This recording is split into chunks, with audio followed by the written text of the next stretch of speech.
professor Luís Maia, que irá comentar o vídeo também, e o professor Ricardo Ribeiro, da Escola Superior de Tecnologia, e o Rui Grilo, que já dispensa a apresentação, já esteve connosco hoje. Muito obrigado, Sandra.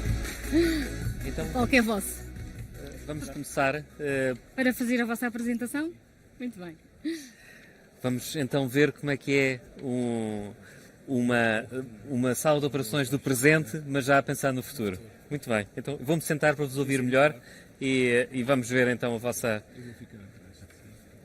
Bom dia a todos. Isto é difícil, porque nós não temos a noção se vocês ouvem ou não ouvem, e estamos a falar para o infinito, é terrível. Eu chamo-me João Coutinho, sou diretor de um serviço de um departamento de cirurgia do Centro Hospitalar Universitário Lisboa Norte, que está inserido na Faculdade Clássica de Medicina, e tenho, juntamente no meu departamento, um departamento de cirurgia experimental e de cirurgia de simulação. E a doutora Sandra desafiou-me para vir-vos falar do que é que acontece hoje em dia em cirurgia.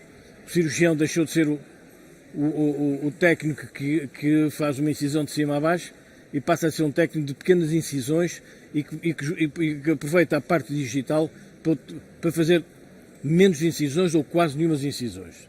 Mas antes disso, este meu colega que era um cirurgião da Rainha Vitória dizia que era impossível que a parte abdominal, a cabeça e o tórax pudessem ser invadidos. Felizmente isso hoje não é verdade e aparece a inovação. A inovação para nós, cirurgia, tem dois campos diferentes.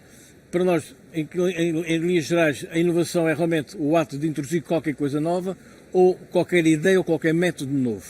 Evidentemente, vou ter duas áreas diferentes. A inovação em cirurgia é uma coisa que existe desde que o homem é homem e que tem tido uma evolução transversal progressiva e há a cirurgia de inovação, que é uma coisa recente, dos últimos 10, 15 anos, que modificou completamente o paradigma da cirurgia em si. Portanto, a de cima eu não vou falar, eu vou falar da de baixo. A cirurgia de inovação, porque é que aparece? Há um aumento de tecnologia, há um avanço da tecnologia das empresas que trabalham connosco, que tem sido um avanço terrível, rápido e entra dentro deste grupo da cirurgia de inovação. Por outro lado, há uma necessidade de um aumento da segurança do doente, porque começa a haver as consequências médico-legais e antigamente o jovem cirurgião treinava no bloco, hoje por causa das consequências médico-legais isso não pode ser feito e portanto cada vez mais o jovem cirurgião é empurrado para fora do bloco. E nós, os mais velhos, os que têm responsabilidade de ensino, têm que pensar como é que vamos treinar este novo cirurgião. Por outro lado, o próprio Estado, a própria tutela tem uma mudança completa de reembolso em relação àquilo que nós fazíamos. Antigamente nós não tínhamos dificuldade em ter dinheiro para desenvolver as nossas técnicas, hoje é extremamente difícil termos esse dinheiro para desenvolver as nossas técnicas. Por outro lado, devido à falta de reembolso da parte do Estado, o custo das salas operatórias subiram em flecha. Portanto, eu tenho um jovem cirurgião, eu posso fazer tirar uma vesícula em meia hora, um quarto de hora, um jovem cirurgião nunca tira menos de 1h30, 2 horas. Portanto, esse tempo que ele vai gastar, eu vou pagar o dobro do que eu tinha que pagar. E, por outro lado, realmente, os reembolsos das despesas hospitalares é difícil. Portanto, tivemos de escolher uma maneira de poder treinar. Olhando bem para o que nós aprendemos com os pilotos de aviação, que para nós é uma fonte de ensino, nós temos de ter, por um lado, possibilidade de obrigar os mais novos a treinar, fazer as asneiras em simuladores ou em manequins, para depois, quando chegarem à parte do humana, isso não acontecer. Portanto, o que vai acontecer,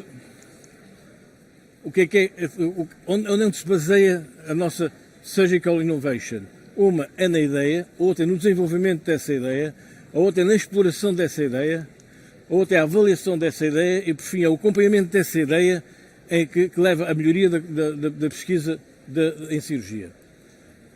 Como é que dividimos, em Santa Maria, no centro hospitalar, como é que dividimos a nossa atuação? Pelo ensino e pela clínica. A clínica é o que está referido aos blocos, o ensino é o que nós temos neste momento. Temos o ensino pré-graduado, os que ainda não entraram para a especialidade de cirurgia, em que nós baseamos o ensino pré-graduado na anatomia, na imagiologia e na cirurgia, e a clínica, depois temos o pós-graduado, que são os internos de especialidade, em que realmente treinam as técnicas, treinam a imagem ecográfica, depois obrigatoriamente saber fazer a ecografia, para nós é como fosse um estetoscópio, para os cardiologistas, e as técnicas endoscópicas. Cada vez mais o cirurgião se aproxima dos gastroenterologistas. Começa a não haver uma separação entre o gastroenterologista e o cirurgião. O cirurgião trabalha na área da gastroenterologia, que é a parte abdominal, normalmente trata das complicações dos gastroenterologistas. Os gastroenterologistas trabalham na área parte abdominal e tratam das complicações da cirurgia. Começa a não haver diferenciação e nós temos uma unidade nova agora dentro do nosso departamento, que é a unidade de cirurgia laparoscópica endoluminal, em que nós começamos a trabalhar mais como se fôssemos endoscopistas. E a clínica é o bloco multifuncional e videoconvite que vamos falar à frente. Ensino. O que é que acontece? Ninguém passa esta primeira fase. Esta primeira fase de endotrainers, que é avaliado por pontos. Quando atingem os pontos necessários, passam depois para a parte da simulação. Que vocês estão a ver aqui, isto é um simulador do aparelho digestivo, onde está aqui o Dr. Girão a trabalhar, a fazer uma colestectomia, no simulador. Por outro lado, isto é uma área de HoloLens para fazer ecografia, para estudar as ecografias abdominais nos doentes com todas as suas alterações que podem haver, ou até os doentes que sofrem trauma e que nós em cima naquela hora imediata, temos que saber se há sangue, se não há sangue, se há lesões de vasos ou não, para levar o doente rapidamente para o bloco, e depois a seguir passam outra vez para as mesas de simulação. O pós-graduado, quando faz esta área toda e tem avaliação nisto, passa depois para a parte experimental, para o animal, para o robô ou para outros tipos de técnicas robotorizadas. Isto é tudo avaliado e não passa para o passo seguinte. Quem não conseguir atingir os pontos, nessa altura terá um tutor especial só para ele, para o ajudar a dar a volta a isso. Nós o que queremos é que os nossos jovens internos de cirurgia e que são os futuros cirurgiões treinem e consigam ter um skill psicomotor e de decisão rápido nestes simuladores. O bloco funcional, neste momento nós temos um bloco praticamente, não é o inteligente, mas quase está, em que eu posso fazer toda a técnica cirúrgica, mesmo a técnica endoluminal. Como vocês veem, este é um professor brasileiro que é a maior sumidade sobre cirurgia endoluminal, de uma técnica que provavelmente muitos de vocês já ouviram falar, que é o Apollo, que é uma técnica só de cirurgia endoluminal para a obesidade e para as cirurgias dos tumores de estadio 1 do esófago, do estômago e do reto, que teve cá a trabalhar connosco. E depois eu tenho possibilidade, por cima do bloco, tenho uma sala multiativa em que tenho vários ecrãs em que eu posso discutir nessa sala com os jovens cirurgiões e discutir com eles aqui e juntamente com os cirurgiões em duas salas, que está ligado a duas salas dos nossos blocos. Eu posso discutir a técnica, as dúvidas, ou posso poder fazer essa discussão para fora do hospital. Muitas vezes a gente opera mandando imagens de cirurgias para Cabo Verde, para Moçambique, para Luanda, para Angola. Tudo que nos pedem nós podemos fazer diretamente para fora disso.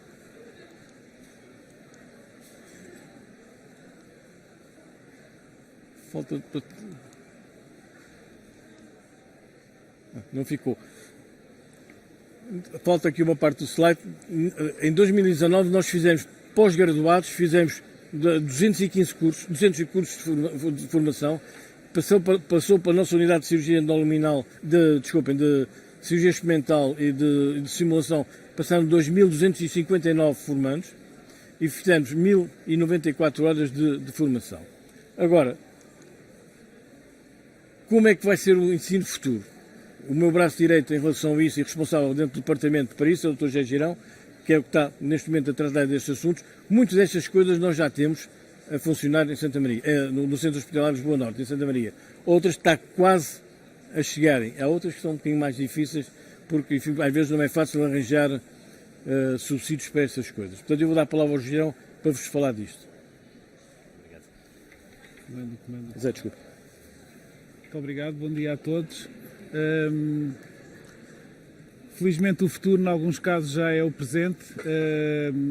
Nós já, desde que o hospital foi construído, que possui uma unidade de cirurgia experimental que até há alguns anos era a única no país, onde nós fazemos o treino e o ensino tanto dos alunos, o pré-graduado, como dos médicos em formação complementar, portanto já profissionais, a treinar para os mais diversas especialidades, principalmente as cirúrgicas. O futuro é digital, vai ser em 3D, vai ser com realidade aumentada. E porquê? Cada vez temos mais alunos e cada vez temos não menos recursos, mas o ensino de há 20 anos era difícil, recorria muito a doentes, a cadáveres que não havia, a animais e não era uniforme. Portanto, a digitalização permite a uniformização, permite que qualquer pessoa em qualquer lado possa fazer a sua formação desde que tenha o equipamento adequado, e nisto temos muito a aprender com os pilotos. Os pilotos têm um treino rigoroso em que o objetivo é não falhar. Eles não podem falhar. Portanto, há zero de falha.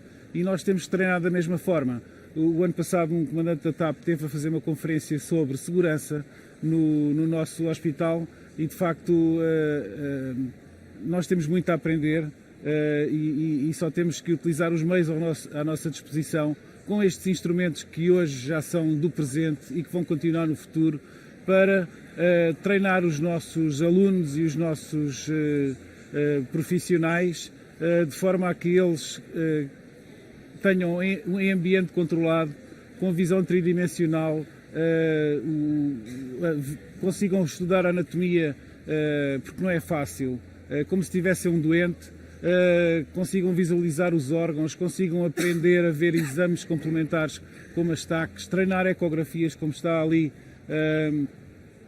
Vendo o que não se vê ali é que o HoloLens permite que, além da visão a duas dimensões, que é a da ecografia que se vê num dos lados do monitor e o corte como se estivesse a fazer o corte no corpo do doente, nós com o HoloLens conseguimos ver as três dimensões, nós percebemos exatamente onde é que estamos, o que é que estamos a ver e integramos toda a informação que nos está a chegar. Já existem várias soluções, nós não temos todas, já temos algumas, que é a integração nas salas e nos blocos de sistemas de imagem as mais variadas, e ainda no ensino temos os simuladores, cada vez mais simuladores, cada vez melhores e que nos permitem treinar procedimentos, como o professor Coutinho tinha dito, procedimentos endoscópicos, procedimentos cirúrgicos e treinar os doentes e as suas doenças e a forma como reagimos de forma a não falhar e otimizar a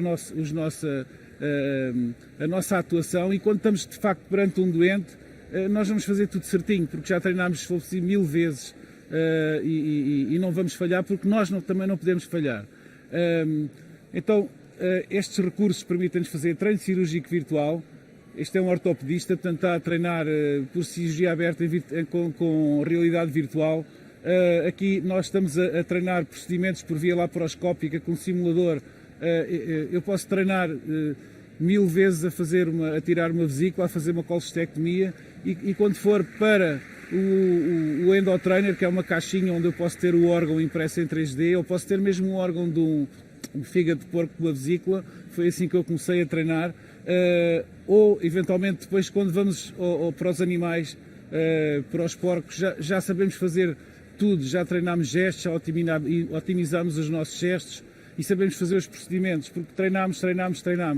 E quando chegamos à altura de operar o primeiro doente, é sempre uma novidade, mas pelo menos nós já temos os skills e já temos a vontade para poder fazer tudo certo. Um bocadinho como os pilotos, quando vão pegar no avião, ou como nas aulas de condução, agora começa sempre nos simuladores, quando vai pegar no carro, pronto, já não se atrapalha e já não vai bater, não atropelar alguém e vai fazer tudo certo.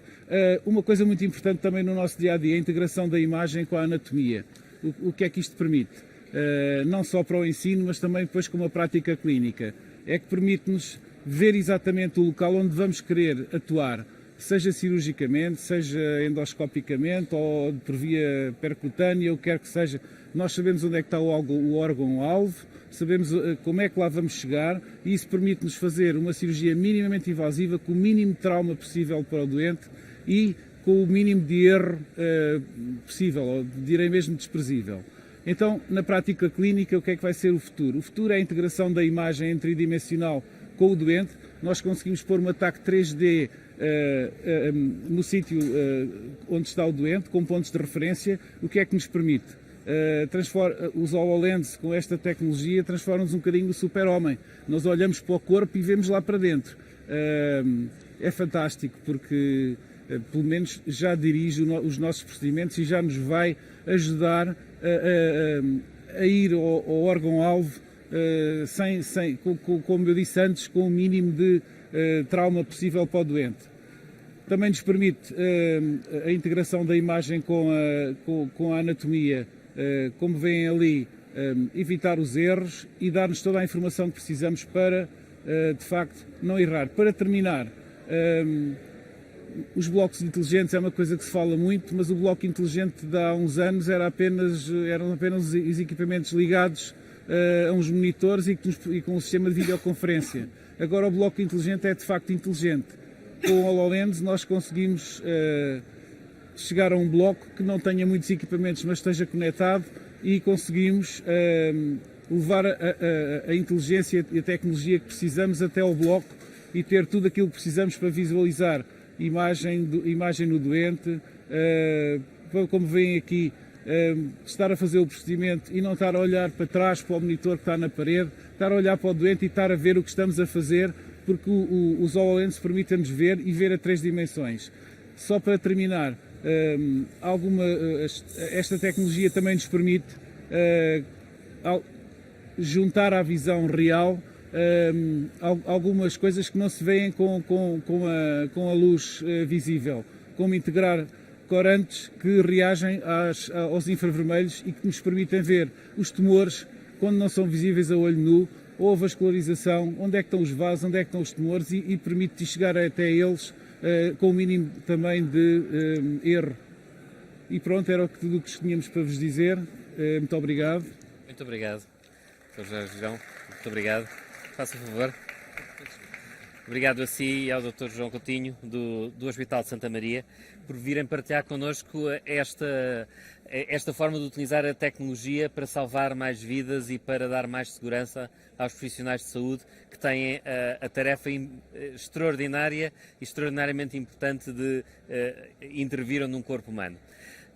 Temos connosco também o professor Luís Seco, do ISMAI, que é um dos responsáveis por aquele caso que nós vimos no vídeo que vimos há pouco, e eu vou pedir para nós podermos ver sem som o vídeo, e pedi-lhe, a professor Luís Seco, conte-nos um bocadinho mais sobre este trabalho que está a ser feito no ISMAI e a forma como estão a utilizar a tecnologia também no dia-a-dia do ensino na instituição. Muito bem, muito bom dia a todos, muito bem, o ensino-aprendizagem digital foi pensado tendo em consideração 3 pilares que para nós são muito importantes, que é a transformação, a transição e a evolução. E estes pilares estão a ser trabalhados por um gabinete para a plataforma Inovação Pedagógica, que irá, ao longo do tempo, ciclicamente evoluindo neste trabalho. Transformação, já aqui foi dito num contexto mais global de gestão e da visão universitária, no contexto da sala de aula, transformação, todos nós sabemos que nos últimos 5 anos a tecnologia colaborativa desenvolveu-se extraordinariamente. Vejamos que hoje já não só mudou muito a forma como as empresas trabalham nos últimos anos, bem como já conseguimos perceber que porque essa tecnologia já está no bloco operatório. E portanto, isso é muito importante. Porquê? Porque também percebemos que a literacia digital hoje do estudante é completamente diferente, mas não é só do estudante. A literacia digital, mesmo de um docente, mesmo já com alguma idade, ao nível de um trabalho, por exemplo, colaborativo ou produtivo, ao nível, por exemplo, do Office 365, temos qualquer professor hoje tem essas competências digitais. A minha filha tem apenas 3 anos e meio e já todos os dias trabalha com plataformas colaborativas, com os seus familiares, todos os dias faz isso. Imaginemos quando ela chegar aos 17 anos e entrar no ensino superior. Está no gene, nós não podemos mudar isso. Eles vão preferir trabalhar com a tecnologia do que com outras formas de trabalho. E para trabalhar com a tecnologia, desenvolver o conceito do kit, não foi? E desenvolver o conceito do kit que eu já vou.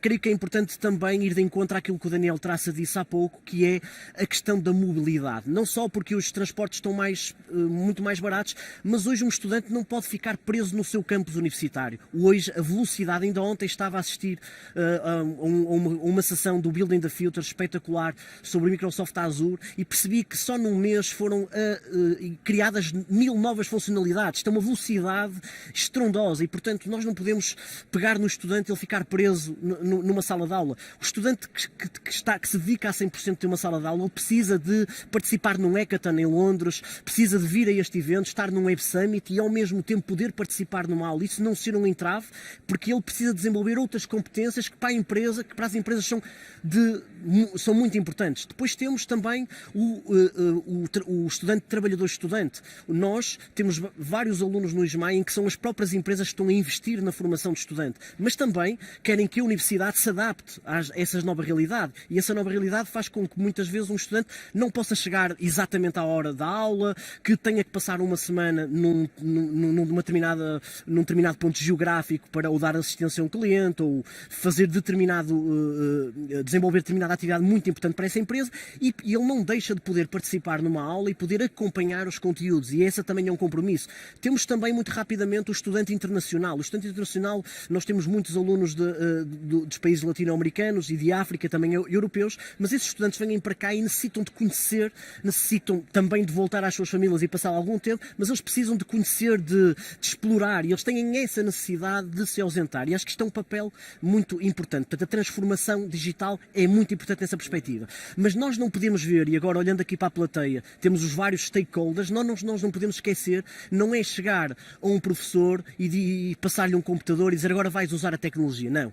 Tem que haver aqui a transição digital. E isto é muito importante e o EAD foi pensado para ser muito simples. Essa transição tem que ter atenção ao professor, ao estudante e à própria instituição. Eu não posso pedir de um dia para o outro à minha universidade que transforme uma sala de aula, ok? Portanto, nós pensamos nisso e por isso é que criamos este pequeno kit que eu não vou abrir, mas este pequeníssimo kit é tudo que nós precisamos para transformar uma sala de aula clássica numa sala de aula digital ou qualquer espaço colaborativo. Isto porquê? Porque aquilo que nós temos aqui neste pequeno kit é um computador, neste caso um Surface com uma caneta, para as diferentes dinâmicas que vimos aqui no vídeo.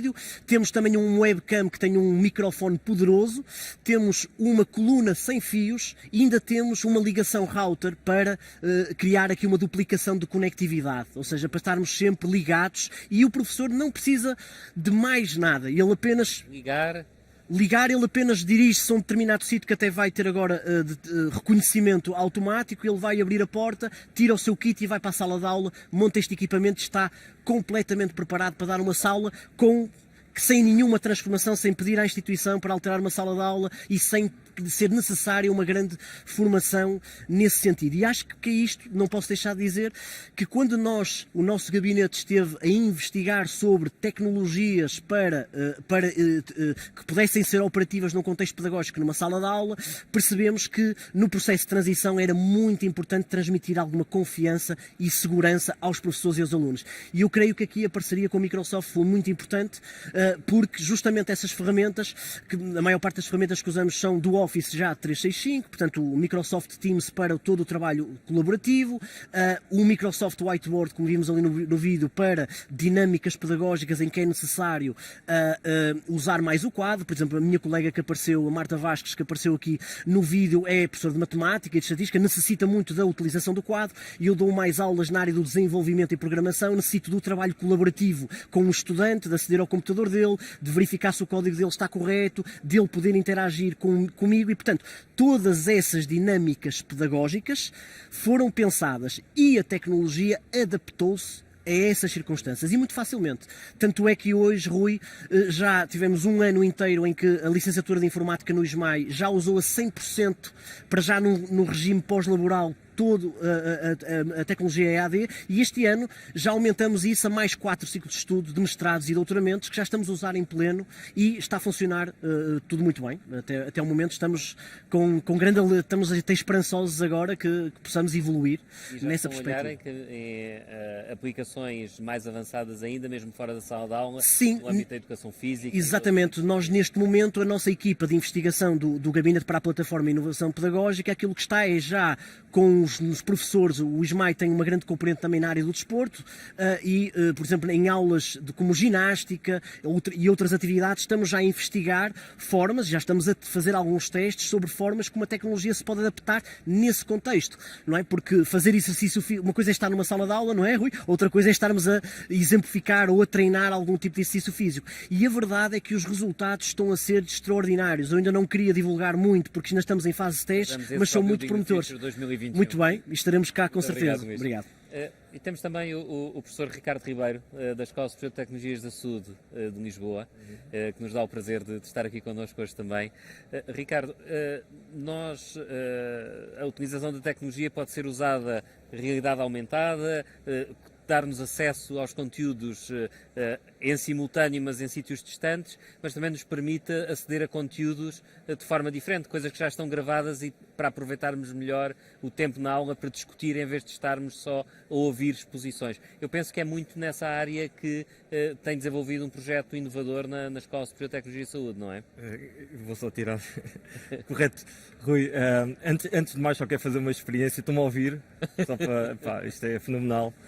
E portanto... E nós conseguimos ouvir uns aos outros sem usar os escutadores. Exato. É um exercício engraçado, não é?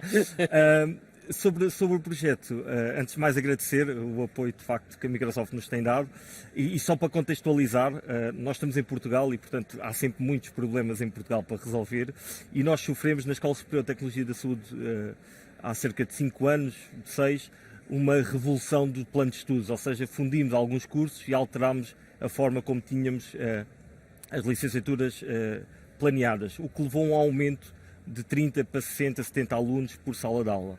Obviamente que a nossa infraestrutura estava desenvolvida para 30, passámos para o dobro ou o triplo, e portanto tivemos aqui questões que foram vistas como obstáculos, mas que na realidade se transformaram em oportunidade, e isso é extremamente importante. Por duas razões. Primeiro, percebemos que a aprendizagem passiva e o método expositivo não faz sentido, é muita gente, é difícil chegar, a colaboração e o acompanhamento é impossível. Laboratórios feitos para 8 pessoas simplesmente não comportam 20 ao mesmo tempo, portanto tínhamos de expandir o dia para 60 horas e de repente surgiram novas metodologias, vou-lhe chamar assim, antes sequer da tecnologia, que de facto resolvem esses problemas. Uma delas que estava a referir, e bem, é a aula invertida, em que na realidade o pressuposto é vamos dar os conteúdos antes da aula para otimizar o tempo que temos em aula. Nós começámos esse projeto, estamos a iniciar o piloto agora, mas o primeiro problema que de facto enfrentamos é alterar a consciência do docente, ok? Porque nós estamos habituados a estar como expositores, transmissores de informação, e de repente passamos a estar como mentores e sair do spotlight, que é algo que, por mais politicamente correto que seja dizer, difícil de fazer, ok? E portanto temos de sair claramente da nossa zona de conforto, e portanto diria que estamos também a fazer um flip do professor e do docente e deixá-lo aqui de forma contínua. Porque, de certa forma, era mais confortável o papel clássico Completamente. de vir aqui com uma apresentação, passar os slides, contar uma história, Exato. porque a discussão é sempre mais aberta. É como a experiência que eu tive há pouco com os slides e com a apresentação, e aqui uma conversa que nós não sabemos em que direção é que essa Onde conversa é que ela vai, vai. até porque sabemos para onde é que a luz está a apontar aqui, não é? Exatamente. E de repente estamos ao contrário e é estranho. Isso é um tópico, e depois o tópico, como estavam a referir e bem, é a parte prática. Ou seja, na teoria é fácil, o conteúdo é transmiti-lo de forma organizada, permitir ao aluno prepará-la, e só quando ela estiver preparada é que temos discussão em casos clínicos e discussões alargadas colaborativas, mas a prática torna-se um bocadinho estranha, porque eu não posso de facto inverter uma aula prática, ou pelo menos na teoria clássica da aula. E portanto o que estamos também a fazer é adotar um bocadinho a metodologia de desenvolvimento de software, utilizar metodologias ao Scrum, Agile, para de facto permitir esse planeamento de tarefas, e é aí que o Office 365 entra de forma espetacular. Porquê? Porque é uma tecnologia que se adapta à nossa estratégia curricular e não o contrário, que é o que temos verificado até agora. Portanto, estamos a trabalhar um bocadinho por essa área. O OneNote para a transmissão de conteúdo, o Planner e o Task que está dentro do Planner para permitir ao aluno monitorizar as suas tarefas e fazer um acompanhamento diário sobre o seu trabalho, e o Teams, que a meu ver é um sistema operativo que agrega todas estas suítes e todas estas aplicações, e portanto eu, enquanto docente, não tenho que estar preocupado com a complexidade da arquitetura tecnológica que está por trás da minha decisão metodológica, coisa que antigamente com o Moodle e outro tipo de software open source era extremamente difícil, porque eu tinha de adaptar-me à função que alguém pensou para mim, e isso é uma realidade fantástica. Muito bem. Não, é verdade. E aquilo que estes três casos, estas três práticas que vieram partilhar connosco aqui, e podemos talvez tirar o vídeo, penso que já fizemos essa discussão. Aquilo que estas três práticas têm em comum é aproximar a sala de aula daquilo que vai ser a realidade que os estudantes vão enfrentar no mundo real, na sua profissão, seja a realidade que vão enfrentar na sala de operações de um bloco operatório, a realidade que vão viver nas empresas e o tipo de colaboração que as empresas exigem, ou até a forma como nós temos acesso ao conhecimento e temos que ir à procura dele, ouvir, ler e depois encontrar sentido e aplicação para esse conhecimento. Aquilo que eu gostava, e eu sei que já nos estamos a aproximar também do fim deste painel, mas antes de terminarmos, era importante ouvir de que forma é que veem este movimento, que importância é que dão a esta aproximação entre a realidade da sala de aula e a realidade prática que os vossos alunos vão enfrentar a seguir. E começávamos talvez... Na minha opinião, eu penso que é extremamente importante. Cada vez mais nós temos menos possibilidade de poder ensinar aos nossos alunos como se ensinávamos quando eu entrei em 74 para a faculdade. Cada vez mais nós precisamos de recorrer às tecnologias que foram aqui faladas e à tecnologia que nós usamos, e cada vez mais eu preciso de ter manequins, ter os HoloLens, ter o Body Track, que nós temos no nosso departamento, em que simulamos as doenças na consola e depois o aluno é avaliado para aquilo que responde, e a possibilidade de podermos cada vez mais oferecer aos nossos doentes cirurgia altamente segura, menos dolorosa e com menos hospitalização. E isso esta evolução que nós estamos a seguir dentro da nossa faculdade e do nosso centro é uma boa oferta que nós podemos fazer. Uma oferta eu normalmente, dentro do nosso departamento, e 50% das nossas cirurgias hoje já estão viradas para esta nova tecnologia. O que nos dá que o doente entra de manhã e sai à tarde. Coisas de situações que os doentes estavam 2, 3, 4, 5. Por exemplo, eu hoje faço, juntamente com o Zé Girão, cortamos metade do pâncreas, fazemos uma pancreatectomia corpo-caudal, que obrigava um internamento de 10 dias, nós hoje fazemos em 48 horas. Se tiver alguma pequena complicação, ou um pequeno líquido, ou uma pequena drenagem, sai ao fim do terceiro dia. Mas se não tiver nada ao fim do segundo dia, o doente pode sair à vontade sem qualquer complicação. Isso deve-se à tecnologia. Impressionante. E ao utilizarem esta tecnologia no ensino, estão também a elevar aquilo que é a expectativa dos vossos alunos para a tecnologia que vão encontrar a seguir. Como é que vê essa transição a seguir do mundo de ensino para o mundo real, em que neste caso a escola parece-me estar um pouco à frente daquilo que é a realidade no dia-a-dia na maior parte dos hospitais em Portugal? Nós temos a vantagem de estar sempre, o ensino para nós é sempre prático, ou seja, como nós, as disciplinas ou as cadeiras que temos são cirurgia, nós o que tentamos é não de facto fazer um ensino clássico em que vamos estar ali assim, é mais uma aula teórica em que alguém fala e outros ouvem, mas tentar-lhes ensinar qualquer coisa de útil.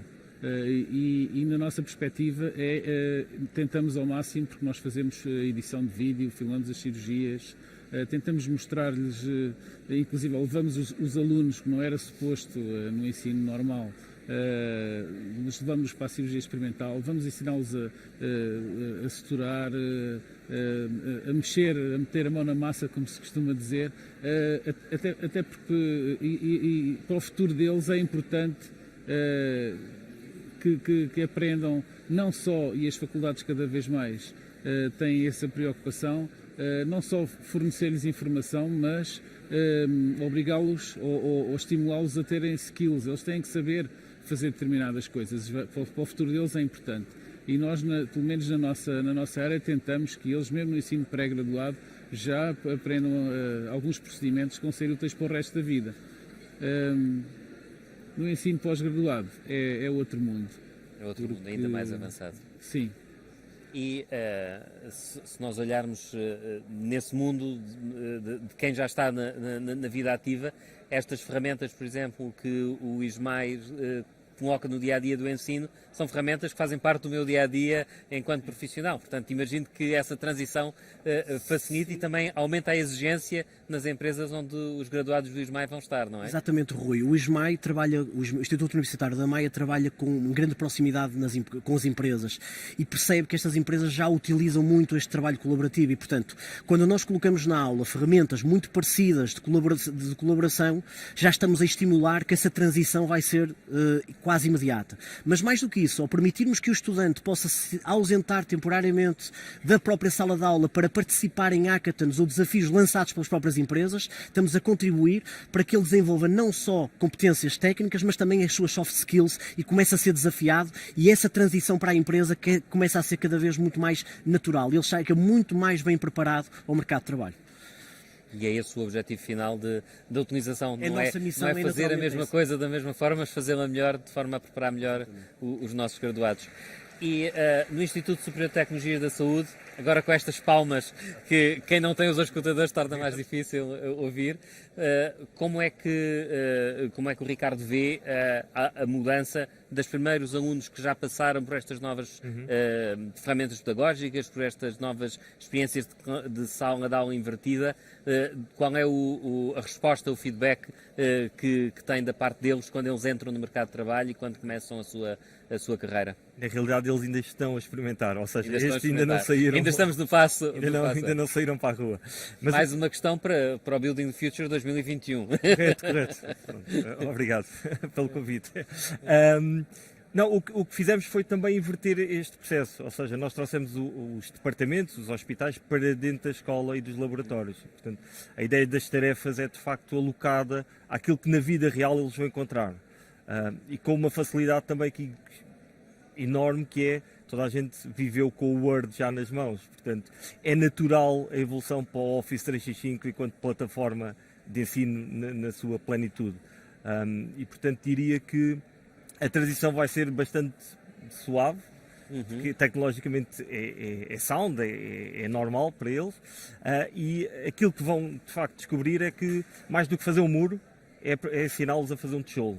Okay? E se souberem fazer isso estão tranquilos. Portanto, é dar um skill set necessário ao longo das tarefas e das competências que os irão permitir ser bons profissionais no futuro. Continuarem a aprender, porque nenhuma destas ferramentas está parada e a forma como trabalhamos hoje também está sujeita à transformação. Sim, sim. Daqui a 5 anos é...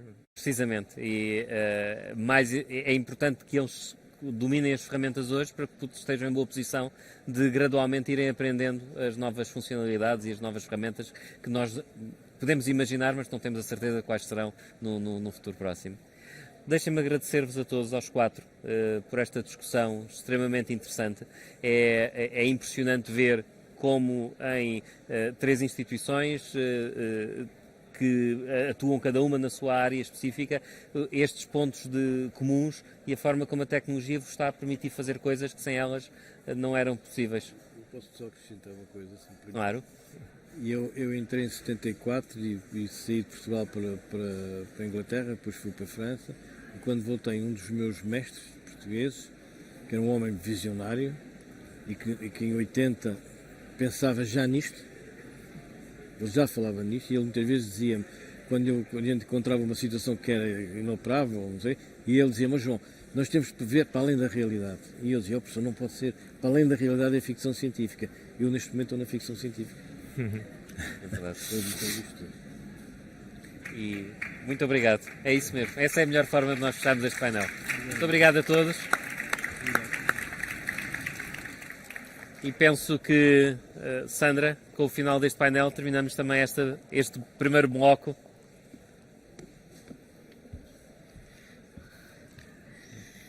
Queria agradecer, de facto, aqui em primeira mão, aos presentes, pelo tempo também que despenderam em estar connosco, a desenvolver também estes conteúdos e a articular-nos para que a mensagem que vos passássemos fosse, de facto, uma mensagem de como se faz. Uma mensagem que possa trazer para o dia-a-dia as melhores práticas. Uma mensagem na qual vocês possam também trazer referências para dentro da vossa sala de aula, para dentro da vossa universidade e que se possam questionar também como é que o podem fazer. Não é a tecnologia que faz estas coisas acontecer. São estas pessoas que aqui estão no dia-a-dia que a tornam possível. E, portanto, isso é de facto um dos pontos mais relevantes. Não me vou demorar muito mais, porque estamos a pouca distância também da hora do almoço. Queria só deixar-vos com os desafios que vamos ter durante a parte da tarde. E, portanto, vamos abordar temas como a neurociência. Vamos ter alunos aqui a partilhar connosco, na realidade, como é que eles aprendem, porque já passámos pela forma como as universidades se transformam, como é que a sala de aula também dá resposta às exigências de hoje em dia. E vamos ver como é que estes alunos também estão a responder a estes desafios e como se preparam também para o seu futuro. Depois teremos novas formas de trabalhar, novas formas de transformar as nossas competências e numa perspectiva de que estaremos sempre a aprender. Espírito aberto, curiosidade, é o que vos pedimos também para durante a tarde de hoje. Bom almoço, muito obrigada.